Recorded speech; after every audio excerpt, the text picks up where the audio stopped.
Bonjour. J'espère que vous allez bien par ce beau soleil nantais en automne. Donc je me présente, moi je suis Fabienne Renaud, je suis patiente, membre du CIRIC Iliad et du Cancéropole Grand Ouest, active aussi à l'ICO. Je suis en fin de formation d'un DU patient partenaire et donc impliquée dans l'accompagnement des patients depuis 10 ans.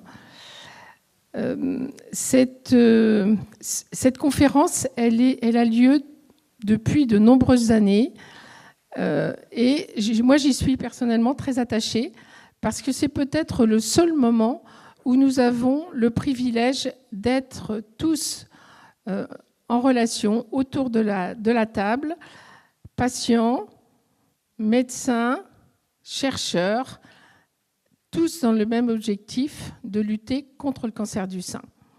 Vous le savez, on est pendant Octobre Rose, donc le mois qui permet de mettre en exergue cette maladie qui touche un nombre important.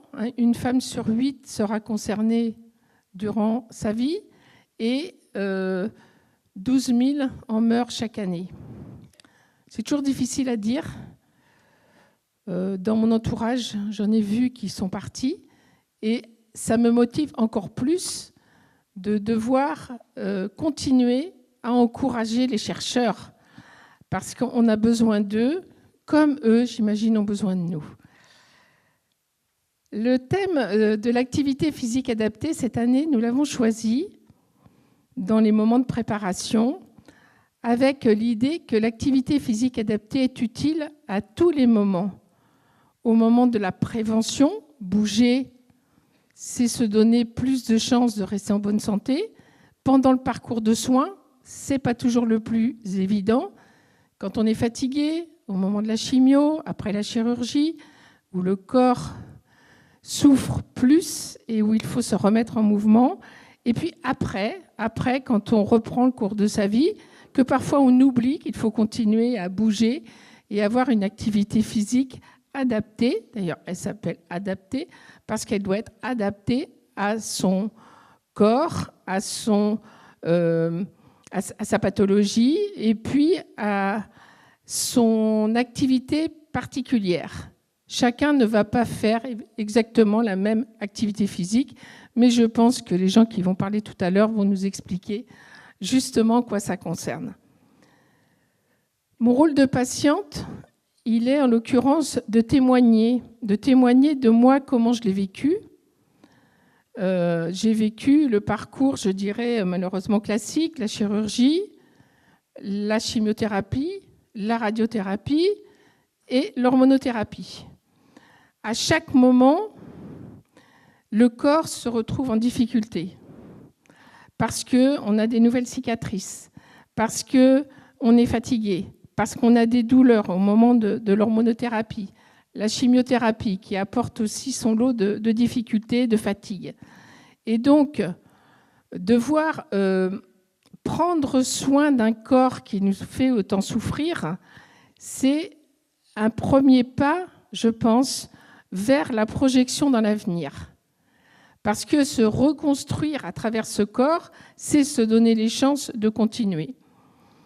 Essayez de prendre en compte les cicatrices physiques que l'on a.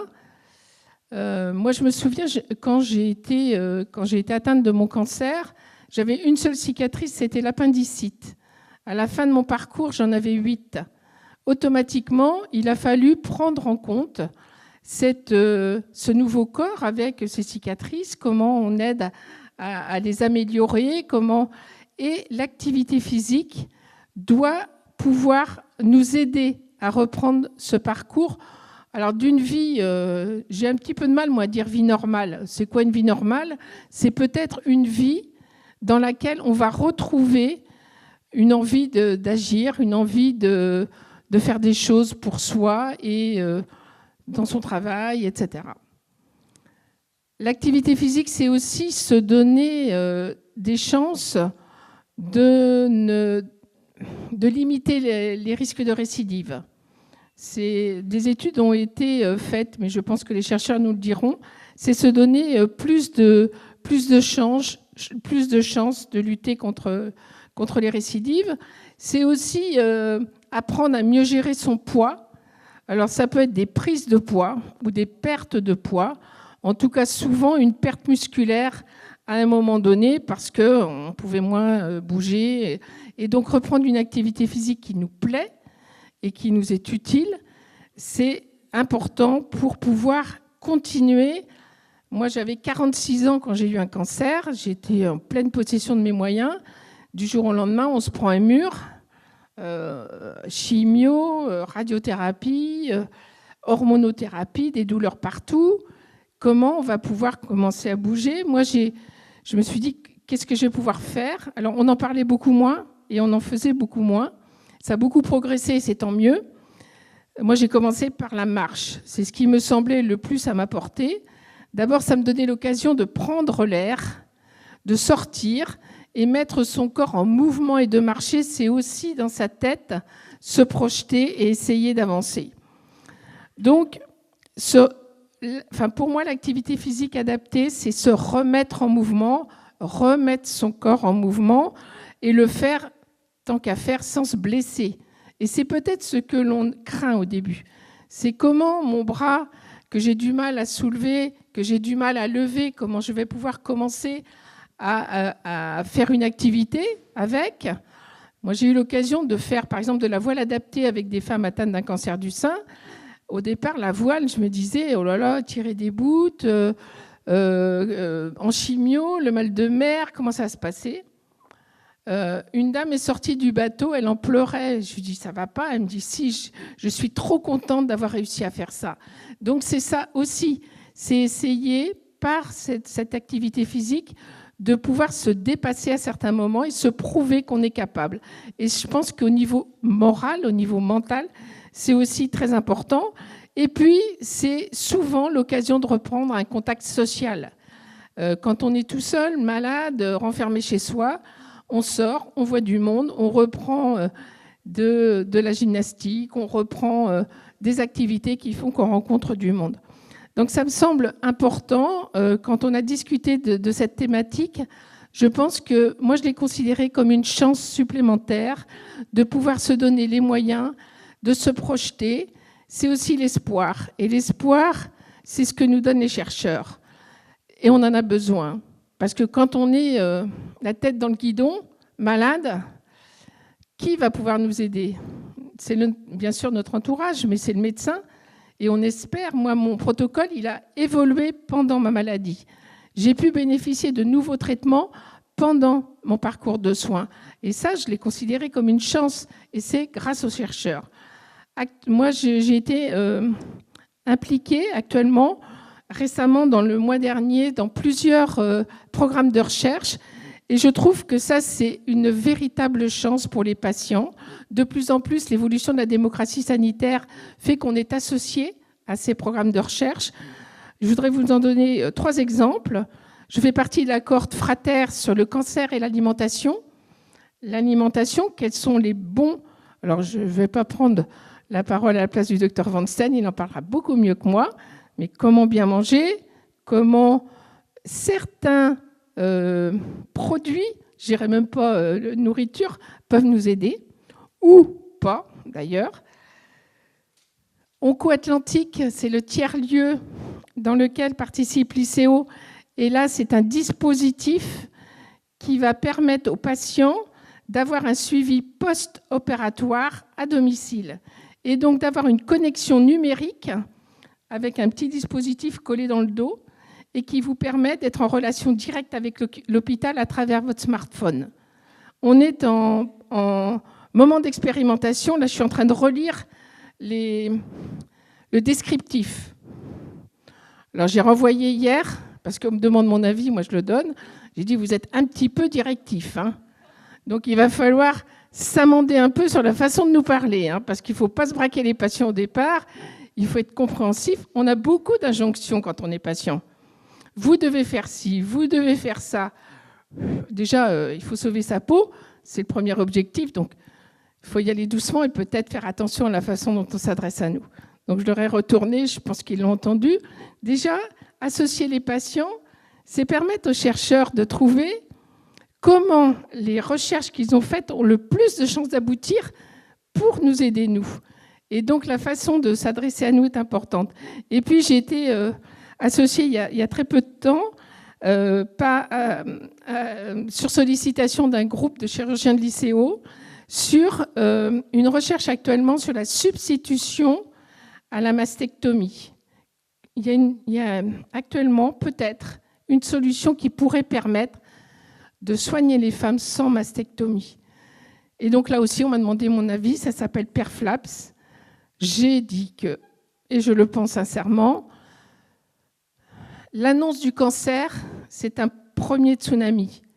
L'annonce de l'ablation de son sein, c'est le deuxième. Et donc, si on peut trouver le premier, malheureusement, on n'en est pas encore là. On sait que le cancer, il touche beaucoup de monde chaque jour. Mais si déjà on pouvait nous trouver une solution pour ne pas avoir l'ablation du sein de cette mastectomie, ce serait déjà beaucoup.